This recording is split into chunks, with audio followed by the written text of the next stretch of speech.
கிறிஸ்துவுக்குள் மிகவும் பிரியமான கர்த்தருடைய பிள்ளைகளாகிய உங்கள் யாவருக்கும் ஆண்டவராகிய இயேசுவின் நாமத்தினாலே எங்கள் அன்பின் வாழ்த்துக்களையும் ஸ்தோத்திரங்களையும் தெரிவித்துக் கொள்கிறோம். இந்த மாதத்திலும் கர்த்தர் நமக்கு கொடுத்த வாக்குத்தத்தம் நம்மை உயர்த்துகிற தேவன் என்று சொல்லி தேவன் நமக்கு வாக்கு பண்ணினார். அதன்படி இந்த மாதத்திலே எவர்களையெல்லாம் தேவன் உயர்த்துகிறார் என்ற தலைப்பிலே நாம் கர்த்தருடைய வார்த்தைகளை தியானித்து வருகிறோம். முதல் வாரத்திலே நாம் பார்த்தோம், தாழ்மையுள்ளவர்களை கர்த்தர் உயர்த்துகிறார் என்று சொல்லி நாம் தியானித்தோம். கடந்த வாரத்திலே எளிமையானவர்களை கர்த்தர் உயர்த்துகிறார் என்று சொல்லி நாம் பார்த்தோம். இன்றைக்கும் நாம் தியானிக்க போகிற தலைப்பு சங்கீதங்களின் புஸ்தகம் 147 சங்கீதம் 6 வசனத்திலே நாம் வாசிக்கும் பொழுது, கர்த்தர் சாந்த குணமுள்ளவர்களை உயர்த்துகிறார் என்று சொல்லி நாம் பார்க்கிறோம். ஆம் பிரியமானவர்களே, இந்த உலகத்திலே தேவனால் நாம் உயர்த்தப்பட வேண்டும் என்றால் தேவன் எதிர்பார்க்கிற சில குணாதிசயங்கள் நம்முடைய வாழ்க்கையிலே காணப்பட வேண்டும். அவைகளிலே ஒன்று சாந்த குணம். ஆவியின் கனிகளிலே ஒரு கனியாக இந்த சாந்த குணம் காணப்படுகிறதை நாம் பார்க்கிறோம். இந்த சாந்த குணத்திற்கு உதாரணமாக வேதத்திலே சொல்லப்பட்ட ஒரு நபர் யார் என்று சொல்லி நாம் பார்ப்போமானால், என்னாகமம் 12 அதிகாரம் 3 வசனத்திலே நாம் வாசிக்கிறோம், மோசேயானவன் பூமியில் உள்ள சகல மனிதரிலும் மிகுந்த சாந்த குணமுள்ளவனாயிருந்தான் என்று சொல்லி நாம் பார்க்கிறோம்.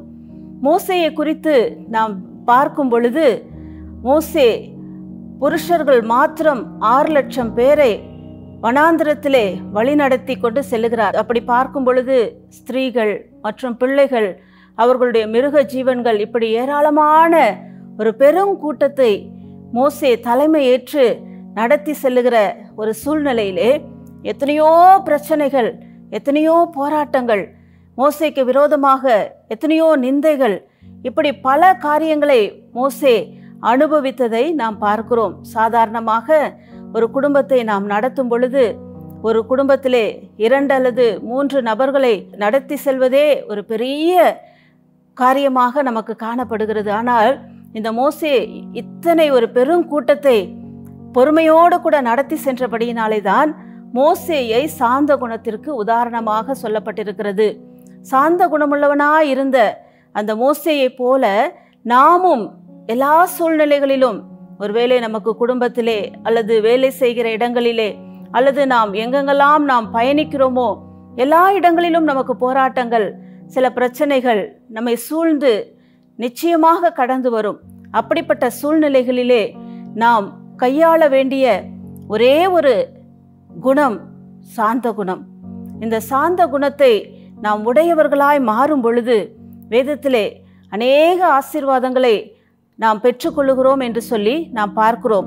நாம் பார்க்கும் பொழுது நம்முடைய ஆண்டவரும் அதற்கு உதாரணமாக காணப்படுகிறார். ஆண்டவரிடத்திலும் இந்த தாழ்மையின் குணம் காணப்பட்டது. மத்தேயு 21 அதிகாரம் 4 வசனத்திலே அவர் பவனியாக கழுதையின் மேல் வரும் பொழுது அங்கு சொல்லப்பட்டிருக்கிறது, இதோ உன் ராஜா சாந்த குணமுள்ளவராய் கழுதையின் மேலும் கழுதை குட்டியின் மேலும் ஏறி உன்னிடத்திலே வருகிறார் என்று சொல்லி அங்கு சொல்லப்பட்டிருக்கிறது.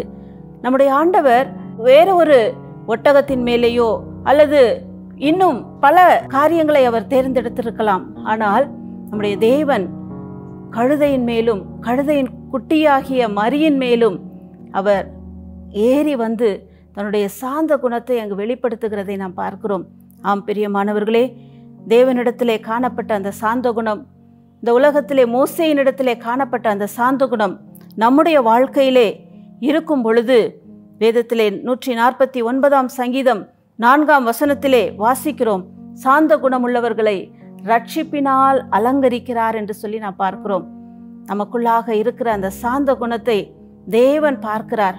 பார்க்கிறவர் நம்மை ரட்சிப்பினால், ரட்சிப்பு விலையேற பெற்றது, விலையேற பெற்ற ரட்சிப்பினாலே நம்மை அலங்கரிக்கிறார் என்று சொல்லி நாம் பார்க்கிறோம். சாந்த குணமுள்ளவர்கள் பாக்கியவான்கள், அவர்கள் பூமியை சுதந்தரித்து கொள்வார்கள் என்று சொல்லப்பட்டிருக்கிறது. பாருங்கள், எவ்வளோ பெரிய ஆசீர்வாதம்! இந்த சாந்த குணம் பூமியை சுதந்தரித்து கொள்ளக்கூடிய அளவிற்கு நம்மை உயர்த்துகிறது என்று சொல்லி நாம் பார்க்கிறோம். எவ்வளோ பெரிய ஒரு பாக்கியம் பாருங்க! சாந்த குணம் உள்ளவர்களாக நாம் மாறுவதற்கு, அப்படிப்பட்ட குணத்தை பெற்றுக்கொள்வதற்கு நாம் கர்த்தரிடத்திலே நாம் கேட்போம். நிச்சயமாக கர்த்தர் சாந்த குணத்தினால் நம்மை நிரப்புவார். அப்படிப்பட்டதான குணம் நம்மை ரட்சிப்பினால் அலங்கரிக்க செய்கிறது. அப்படிப்பட்டதான அந்த சாந்த குணம் நம்மை பூமியை சுதந்தரித்து கொள்ளக்கூடிய அளவுக்கு உயர்த்துகிறது. அந்த சாந்த குணம் நம்மை மிகுந்த சமாதானத்தினாலும் மகிழ்ச்சியினாலும் நிரப்புகிறது என்று சொல்லி நாம் பார்க்கிறோம். ஆகவே இந்த சாந்த குணமுள்ளவர்களாய் வாழ நாம் பிரயாசப்படுவோம். பூமியை சுதந்தரித்து கொள்வதற்கு, மிகுந்த சமாதானத்தினாலும் மகிழ்ச்சியினாலும் நிரப்பப்படுவதற்கும் கர்த்தர் நம்மை உயர்த்துவாராக. ஆமேன். கண்களை மூடி செபிக்கலாமா? எங்கள் அன்பின் பரலோக பிதாவே, இந்த அருமையான வேளையிலும் ஆண்டவரே, நீர் எங்களோடு கூட பேசி நம்முடைய வார்த்தைகளுக்காக உமக்கு நாங்கள் நன்றி செலுத்துகிறோம். சாந்த குணம் உள்ளவர்களை நீர் உயர்த்துகிற தேவன் என்று சொல்லி நாங்கள் பார்க்கிறோம். எங்களுக்குள்ளாக அப்படிப்பட்டதான குணத்தை தாரும் ஆண்டவரே. நாங்கள் சாந்த குணமுள்ளவர்களாக ஆண்டவரே நாங்கள் வாழ்ந்து, தேவனால் நாங்கள் ஆண்டவரே ரட்சிப்பினால் அலங்கரிக்கப்பட்டு நாங்கள் பூமியை சுதந்தரித்து கொள்ளக்கூடிய ஆசீர்வாதங்களை நாங்கள் பெற்றுக்கொள்ளவும், மிகுந்த சமாதானத்தினாலும் மகிழ்ச்சியினாலும் நாங்கள் நிரப்பப்படவும் ஆண்டவரே நீர் உதவி செய்யும்படியாய் நாங்கள் செபிக்கிறோம். இப்படிப்பட்டதான ஆசீர்வாதங்களினாலே எங்களை ஆசீர்வதித்து நீர் உயர்த்தும்படியாய் நாங்கள் செபிக்கிறோம். அப்பா, இதை பார்த்து கொண்டிருக்கிற, கேட்டுக்கொண்டிருக்கிற ஒவ்வொருவரையும் நீர் உயர்த்துவீராக, ஆசீர்வதிப்பீராக. உடைய அன்பு கரங்களிலே ஒப்பு கொடுக்கிறோம், இயேசுவின் மூலம் பிதாவே. ஆமேன், ஆமேன். சாந்த குணமுள்ளவர்களை கர்த்தர் உயர்த்துகிறார். ஆமேன்.